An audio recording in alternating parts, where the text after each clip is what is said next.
اور یہ چونکہ مخلص دوست ہیں، ان سے شکوے کے طور پر نہیں بلکہ میں ایک غلط فہمی دور کرنے کے لیے یہ اقتباس آپ کو سنا رہا ہوں۔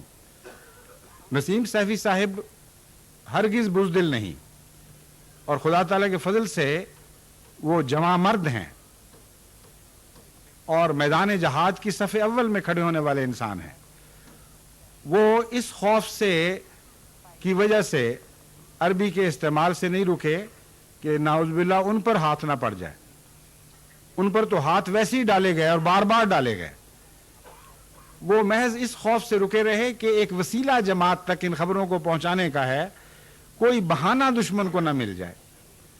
اس لیے اگر اس خط سے یہ تاثر پڑتا ہے کہ نعوذ باللہ ہمارے سلسلے کے کارکنان بزدلی کے نتیجے میں احتیاطیں کر رہے ہیں، تو یہ بالکل غلط تاثر ہے۔ یہ جماعت کی خاطر ان کی محبت میں احتیاطیں کرتے ہیں، لیکن دشمن ایسا ظالم ہے کہ ان احتیاطوں کے باوجود جو اس نے کرنا ہے وہ تو بہرحال کر گزرے گا۔ اور جیسا کہ میں نے بیان کیا ہے، متعدد مقدمات میں اس وقت نسیم سیفی صاحب کو ملوث کیا جا چکا ہے۔ یہ تو ہے احمدیوں کا حال، یا احمدیوں کے حال میں سے کچھ تھوڑا سا ذکر، اور اس کے نتیجے میں دن بدن احمدیوں کا بڑھتا ہوا اخلاص اور تمام دنیا میں خدا تعالیٰ کے بارش کی طرح نازل ہوتے ہوئے افضال۔ اب ذرا دیکھیں تو صحیح کہ ان دشمنوں کا کیا حال ہے جو اسلام کے نام پر یہ مظالم توڑ رہے ہیں۔ وہ تو بہت بڑے بڑے مجاہدین ہوں گے اگر سچے ہیں۔ اگر وہ سچے ہیں تو خدا کے فیض اور کرم اور رحمت کی نظریں ان پر پڑنی چاہیے، اور بارش کی طرح ان پر فضل برسنے چاہیے، کیونکہ اتنی بڑی خدمت تو پھر دین کی کبھی کسی نے نہیں کی۔ تاریخ انبیاء میں اس کی کوئی مثال نظر نہیں آتی۔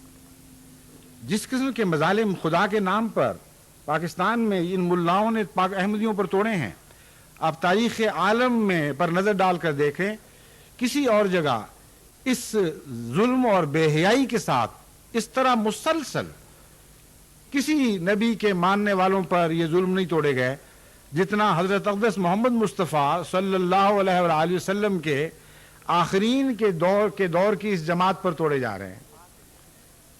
بس اتنی بڑی نیکی، اگر یہ سچے ہیں، تو اتنی بڑی نیکی ہے کہ فقید المثال ہے۔ تمام عالم کی تاریخ میں اس کی کوئی آپ کو دوسری شکل کہیں دنیا میں نظر نہیں آئے گی، ایسی کوئی شکل دنیا میں کہیں اور نظر نہیں آئے گی۔ پر دیکھتے ہیں کہ خدا اب ان سے کیا سلوک کر رہا ہے، ان کا کیا حوال ہو رہا ہے۔ کیا واقعی خدا ان پر رحمت اور پیار کی نظریں ڈال رہا ہے، یا معاملہ کچھ اور ہے؟ یہ کہانی بہت ہی لمبی، بہت ہی دردناک اور بہت بھیانک ہے۔ اس لیے میں ایک ایک سطر کے اقتباس پڑھ کر اسی پر اکتفا کروں گا۔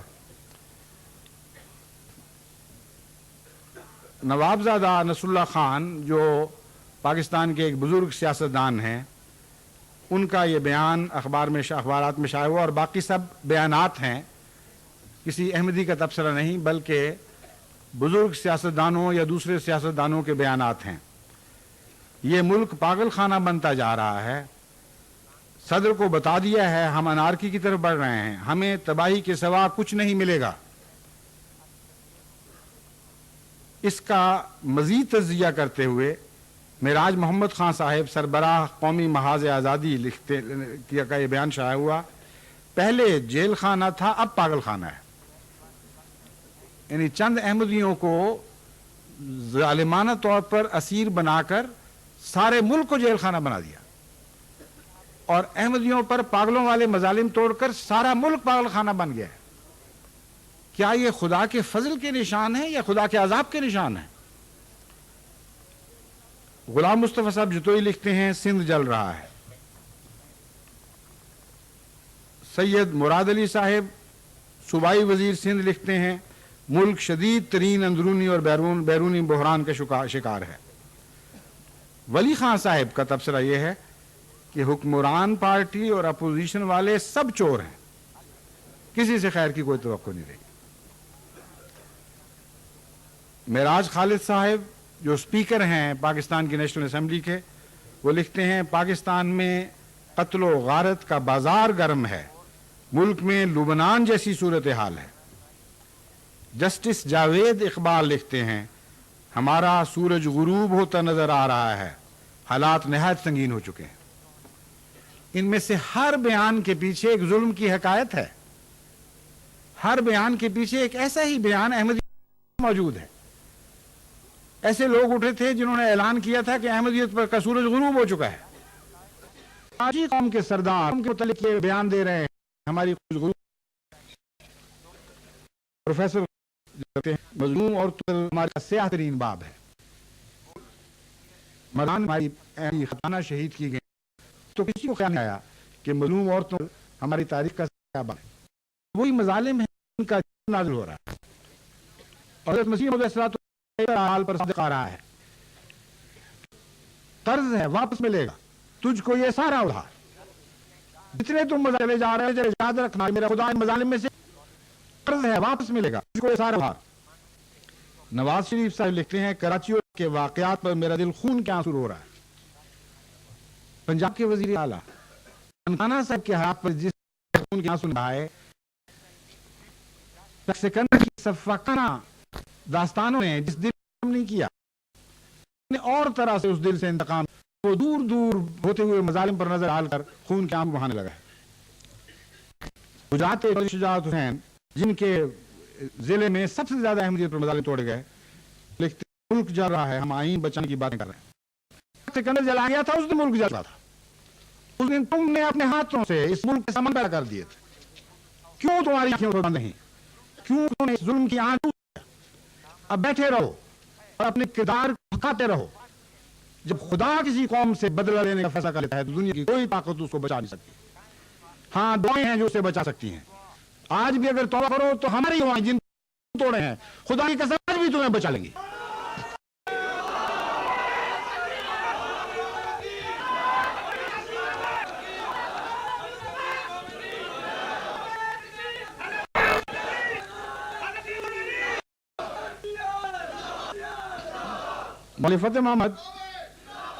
مولوی فتح محمد امیر جماعت اسلامی پنجاب ہیں، اور آپ جانتے ہیں کہ جماعت اسلامی کو کبھی اتنا معاشرے پر نفوذ نہیں ہوا جتنا اس گزشتہ دور میں ہوا ہے۔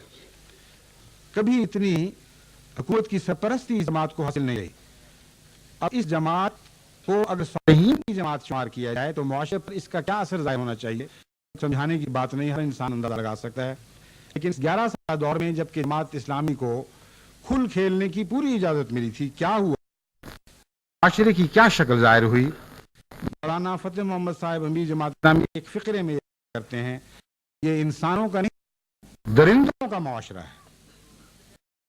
پروفیسر غفور احمد صاحب اسی معاشرے کا ذکر کرتے ہوئے، یہ جماعت اسلامی کے لیڈر ہیں، لکھتے ہیں اشیاء مہنگی خون سستا ہو۔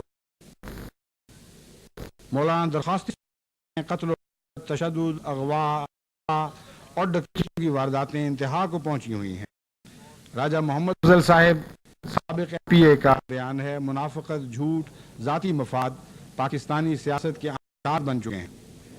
اور وزیر اعظم بے نظیر لکھتی ہیں کا بیان شائع ہوا ہے سندھ کے حالات مشرقی پاکستان کی طرح ہیں، میں حیدرآباد گئی تو مسجد سے اعلان کیا گیا کہ گہراؤ کر لیا جائے۔ اس کے علاوہ اخبارات میں جو مختلف عنوانات شائع ہوتے رہے ہیں اور تبصرے شائع ہوتے رہے ہیں اہل فکر کے، ان میں سے بھی چند اقتباسات آپ کے سامنے رکھتا ہوں۔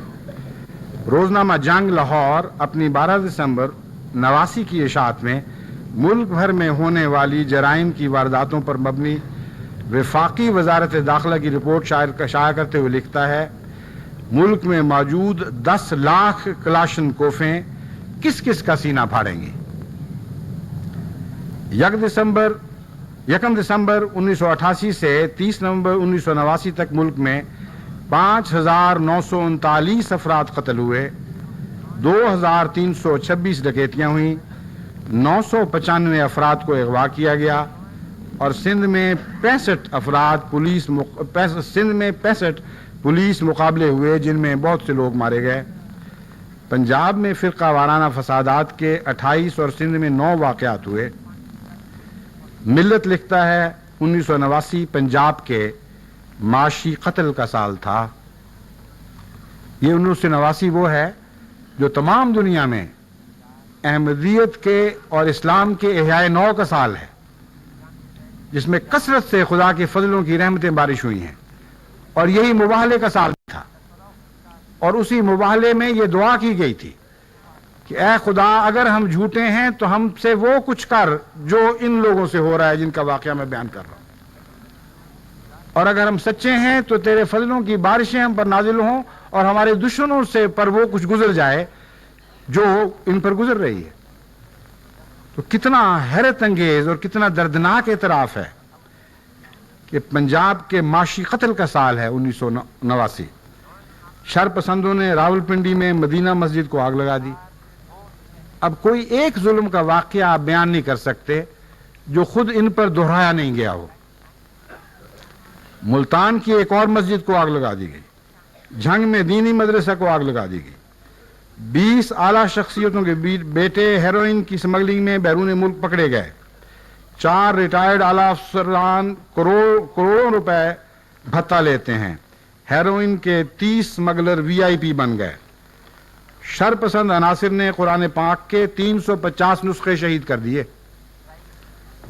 احمدیوں پر جھوٹے الزام لگائے گئے کہ یہ قرآن کریم کو جلا دیتے ہیں، اور اس کے نتیجے میں احمدیوں کے گھر جلائے گئے، اور اب واقعتاً خود یہ بدبخت قرآن کریم کو جلا رہے ہیں، اور اخباروں میں خبریں شائع ہو رہی ہیں، اور کسی کے کان پر جوں تک نہیں رینگ تھی کہ ان سے بھی کوئی انتقام لیں۔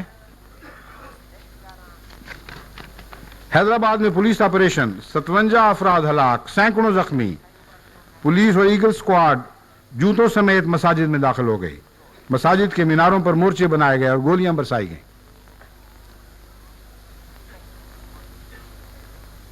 وہ آپ کو یاد ہوگا گزشتہ سال جو میری نظر پر گئی تھی اس میں تھا کہ دھرتی کے نصیب اجڑتے ہیں جب ناگ اذانیں دیتے ہیں۔ بس یہی بدبختی ہے، جو خدا کے عاجز بندے ہیں ان کو اذانوں سے روک دیا گیا، اور ظالموں نے اذانیں دی، اور اب خدا کی تقدیر انہی میناروں سے ان کو آئینے دکھا رہی ہے اور بتا رہی ہے کہ یہ ان کے ظلم خدا کی تقدیر میں کس شکل میں ظاہر ہو کر اب ہمیشہ کے لیے مرتسم ہوتے چلے جا رہے ہیں۔ حیدرآباد پولیس والے جیے سندھ اور سندھو دیش کے نعرے لگاتے رہے، ایسا محسوس ہوا کہ قلعہ پر حملہ ہو گیا ہے۔ خواتین نے فائرنگ بند کرانے کے لیے قرآن کریم کا واسطہ دیا، جس پر پولیس والوں نے خواتین کو رائفلوں کے بٹ مار مار کر لہو لہان کر دیا، اور یہ کہا بلاؤ اپنے رسول کو۔ کس قدر ظلم ہے، کس قدر سفاکی ہے۔ احمدیوں کو قتل کرنے کے بہانے بنانے کی خاطر آرڈیننس بنائے گئے کہ یہ وہ ملک ہے جو محمد رسول اللہ علیہ وسلم کی ناموس کی خاطر بنایا گیا، یہاں ناموس رسول کو بری آنکھ سے دیکھنے والے کی سزا موت ہے، اور جھوٹے مقدمے بنانے کی کوشش کی گئی۔ اور اب اپنا یہ حال ہے کہ خدا نے ان کو دکھایا ہے، وہ آئینہ دکھایا کہ کون ہے جو ناموس رسول پر حملہ کرنے والا ہے۔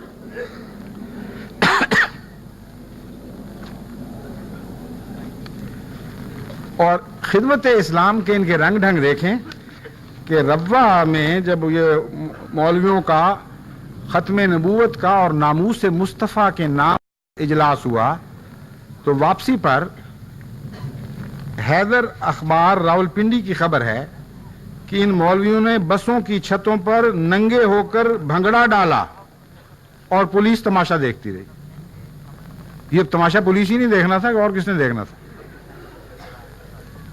خدا کے فرشتے تو ایسے تماشے نہیں دیکھا کرتے۔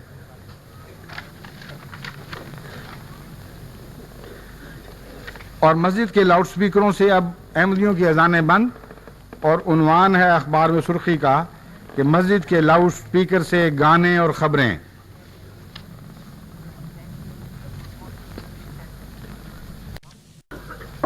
احمدیوں کے منہ سے اگر کلمہ شہادت نکلے، احمدیوں کے منہ سے اگر حضرت اقدس محمد مصطفیٰ صلی اللہ علیہ وآلہ وسلم کے لیے درود جاری ہو جو دل کی گہرائیوں سے اٹھ رہا ہو، تو یہ سارے جرائم ہیں جو یہ قوم برداشت نہیں کر سکتی، اور کسی احمدی کو اس کی اجازت نہیں ہے۔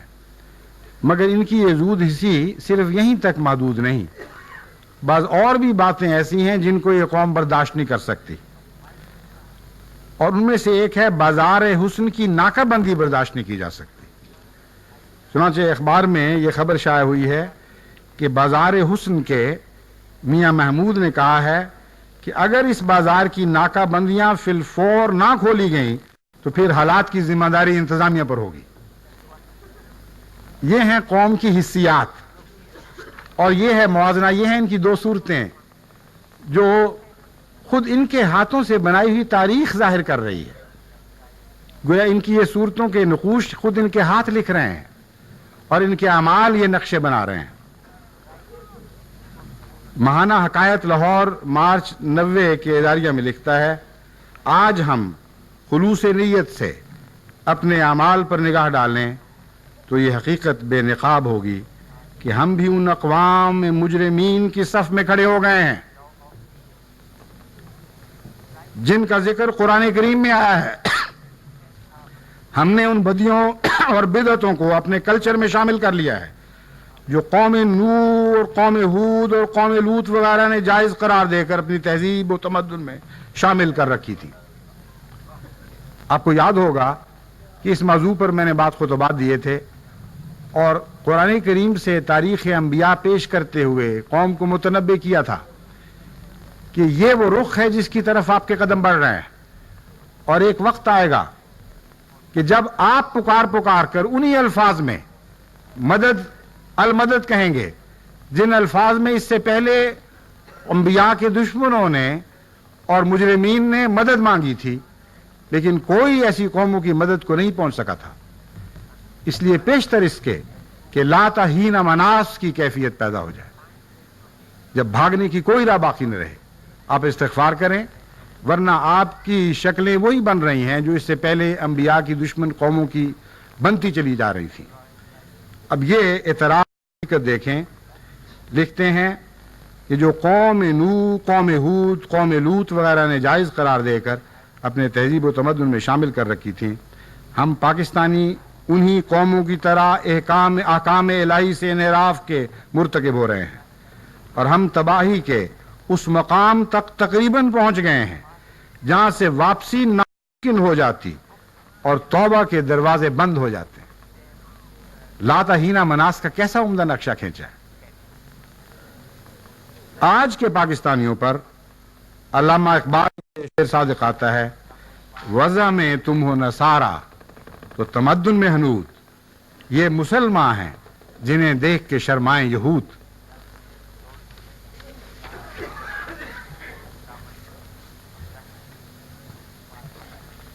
افسوس کی بات یہ ہے کہ اس سارے ظلم اور سفاکی کے نتیجے میں جو خدا کی تقدیر نے ان سے انتقام لیا ہے، اس کے باوجود ان کو ہوش نہیں آئی اور اس کے باوجود ان کو یہ نہیں پتا چلا کہ مدد کے لیے کس کو پکارنا ہے. چنانچہ حیدرآباد، سندھ اور کراچی میں المدد المدد کے نام سے اشتہار شائع ہوئے اور ان میں پکارا گیا تو فوج کو مدد کے لیے پکارا گیا، خدا کو مدد کے لیے نہیں پکارا گیا.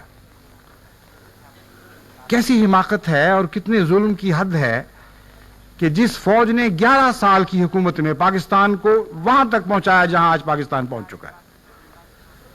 اگر ایک ظالم اور سفاک فوجی ڈکٹیٹر ملک پر حکمران نہ رہتا تو ناممکن تھا کہ آج پاکستان کی یہ شکل بنتی جو اسلام کے نام پر 11 سال کی ظلم و سفاکی سے بنائی گئی ہے. اور آج یہی قوم اور اس قوم کے بعض سیاسی رہنما اسی فوج کو دوبارہ بلا رہے ہیں. بڑی دردناک بات ہے، لیکن اس دردناک حالت پر چسپاں ہونے والا ایک لطیفہ مجھے یاد آ گیا. یعنی فوج سے بھاگ کر سیاستدانوں کی طرف گئے، سیاستدانوں سے بھاگ کر فوج کی طرف دوڑے، فوج سے بھاگ کر سیاستدانوں کی طرف گئے، سیاستدانوں سے بھاگ کر پھر فوج کی طرف دوڑے. گزشتہ 20-25 سال کی یہی پاکستان کی تاریخ ہے.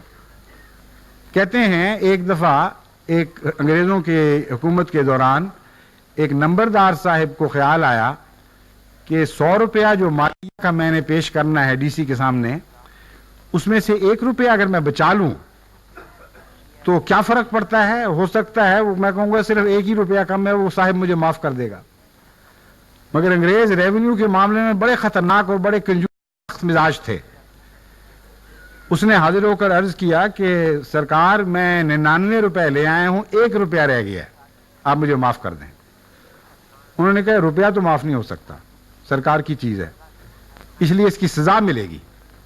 اس نے کہا اچھا پھر حضور سزا سنا دیں۔ اس نے کہا 100 جوتے کھاؤ۔ اس نے کہا میں عزت دار آدمی، نمبردار آپ ہی کا بنایا ہوا، اتنا ظلم تو نہ کریں، 100 جوتے نہیں میں کھا سکتا، مجھے 100 پیاز یعنی گنڈے کہا اس نے، 100 گنڈے کھلا دو میں۔ انہوں نے کہا اچھا ٹھیک ہے پھر 100 پیاز اس کو کھلاؤ۔ چند پیاز کھائے تھے، آخر انسان تھا، کوئی گدھا نہیں تھا، وہ حرکت گدھوں والی تھی، بیزار ہو گیا، آنکھوں سے آنسو جاری، برا حال۔ اس نے کہا دیکھو صاحب میں آخر انسان ہوں، میں گنڈے نہیں کھا سکتا، لاؤ جوتیاں جتنی مارنی ہے مار لو۔ وہ 8-10 جوتیاں پڑی تھی تو پھر وہ گھبرا گیا۔ اس نے کہا دیکھیں میں آخر انسان، شریف وزادار انسان ہوں، لائیں گنڈے واپس لائیں۔ وہ 10-12 گنڈے پھر کھائے، پھر 10-12 جوتیاں کھائیں، پھر 10-12 گنڈے کھائے، پھر 10-12 جوتیاں کھائیں۔ کہتے ہیں جب 99ویں جوتی پڑ رہی تھی تو پگڑی کھل گئی، اس میں اس نے احتیاطاً وہی روپیہ سنبھال کے رکھا ہوا تھا، فوراً لپکا روپیہ اٹھا کر کہا لو پھڑو اپنا روپیہ، شکر ہے عزت رہ گئی۔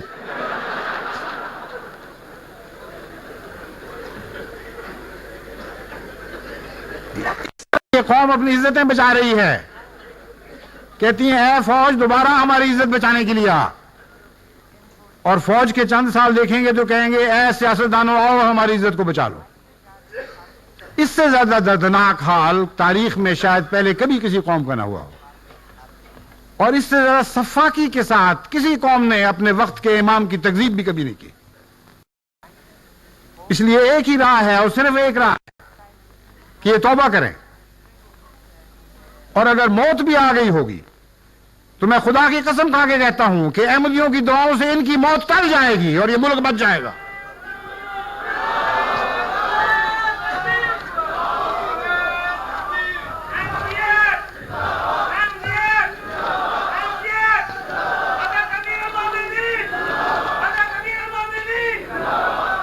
اب میں اجازت چاہتا ہوں، افتتاحی تقریریں اتنی لمبی نہیں ہوا کرتی، مگر حالات کی مجبوری سے، کیونکہ یہ حالات بیان کرنے کے اور دنوں میں وقت نہیں ہے، میں نے اسی دن بیان کرنے کی کوشش کی۔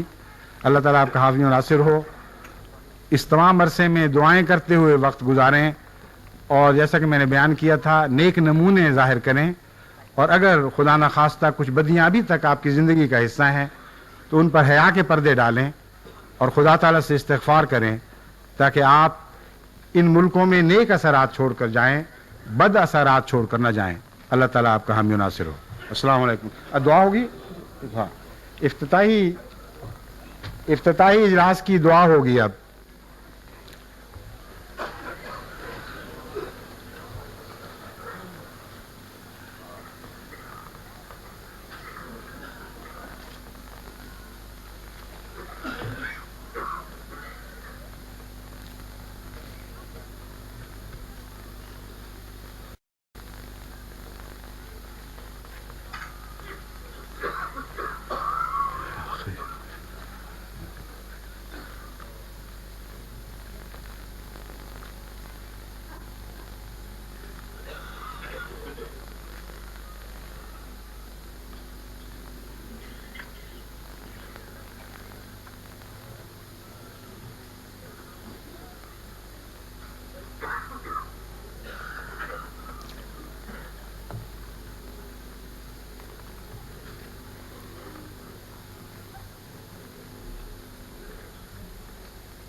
مبارک آمین۔ السلام علیکم ورحمۃ اللہ۔